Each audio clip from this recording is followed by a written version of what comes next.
Hello and welcome to episode number 1 of Makers Gonna Make with me, Helen. If you listen to the trailer, then you know that this podcast is talking about me and the stuff that I've done in terms of setting up my little side business. I'm just going to start these podcasts off with a few short episodes talking about me, what I do, what I've done in the past, what my goals are, then starting building up.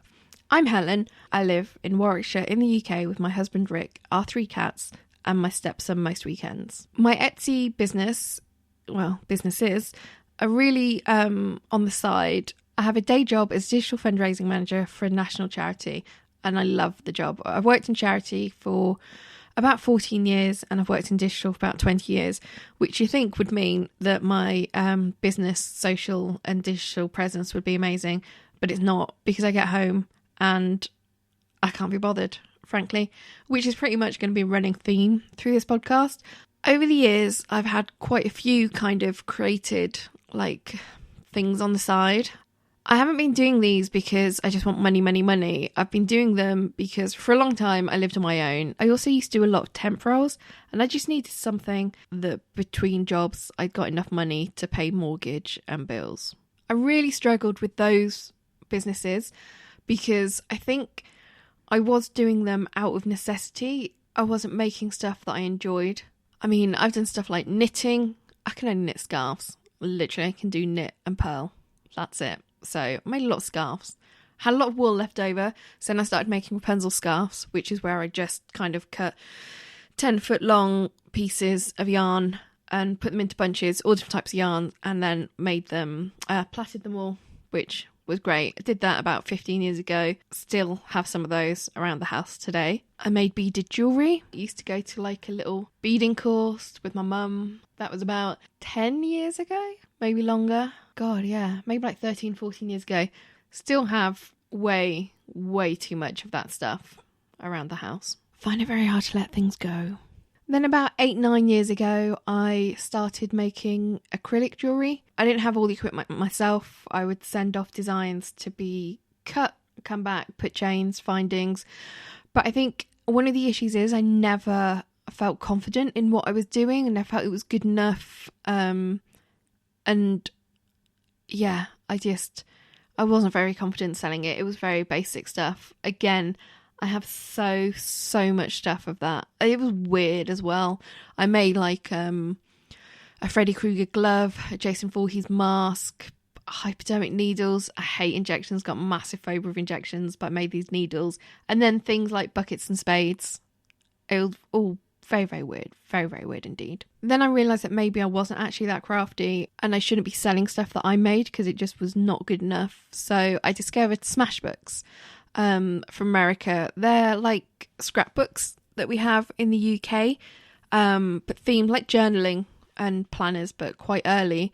And I ended up buying loads of stock straight from the manufacturers of those, having a little shop, smashbooks.co.uk, selling loads of those. You can probably guess I've still got a lot of those, mainly the accessories, but I am trying to be better. I sell mystery boxes on eBay, scrapbook and planner supplies. So when I get an order of those, I just go through, make up a little box of those, send them off. And I've just set up a listing for mystery bead boxes. So hopefully I'll be able to clear some stock of those. I went through a divorce.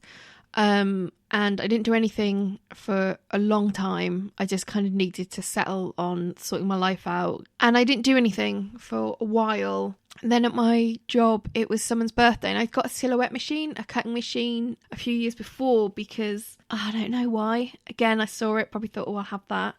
Expected it to probably sit in a box for a while. Made loads of stuff. I used to call them smash bags, and it was, I'd just cut loads of things and put them in an envelope and send them, like a really basic subscription box. They were like £5. You just got loads of stickers and bits of paper cut out from different papers and stuff.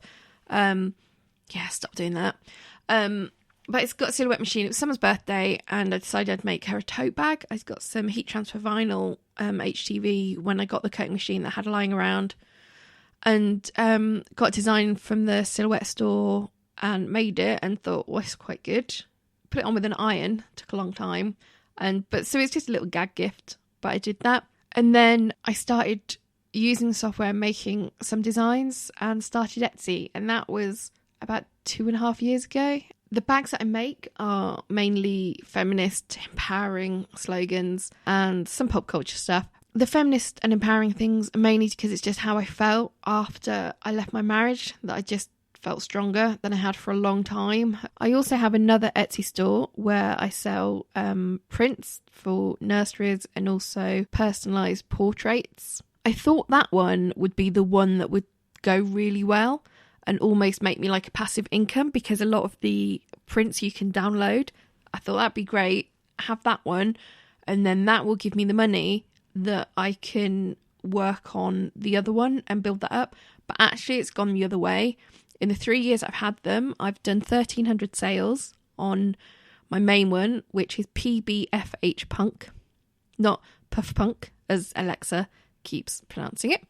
And on Pretty Things Inside, which was actually when I was doing Smashbooks, I realised that was limiting me, especially the URL. It was limiting me to only selling those products. And as more and more planners came out, I wanted to sell more. So I changed the site to prettythingsinside.co.uk. Carried that over to Etsy. So originally it was going to sell planner things. And I do actually want to add all the planner things that I've got on there as craft supplies. So I'm hoping to do that again when it can be bothered. But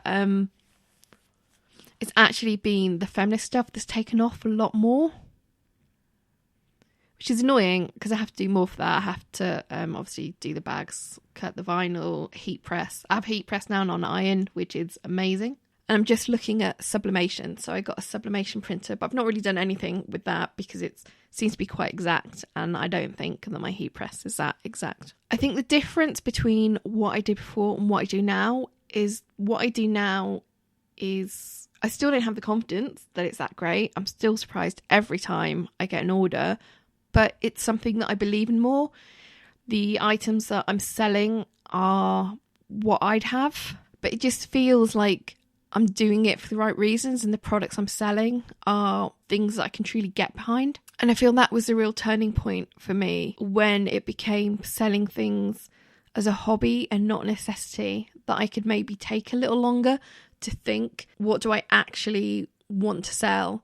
What can I relate to and connect to? I guess the takeaway for episode 1 would be, if you're thinking about starting something, or if you have started something and you're kind of feeling a bit meh about it, have a think about the reasons that you're doing it. Are you doing it as a necessity? You have to. And are you just doing something as a quick fix to make money, so you're selling something that's popular? I think if you answer yes to both of those as an issue, if you answer yes to that you're selling because it's necessity, and no to you're selling just because it's popular, the items that you're selling, then you can work with that. Because as long as you're selling something that you can connect to and you believe in, then you may wane with your kind of feelings for it, but you'll come back to it because it will be something that you connect to. So that's my first episode done. Ta-da! Look out for Maker's Gonna Make where you normally listen to your podcasts.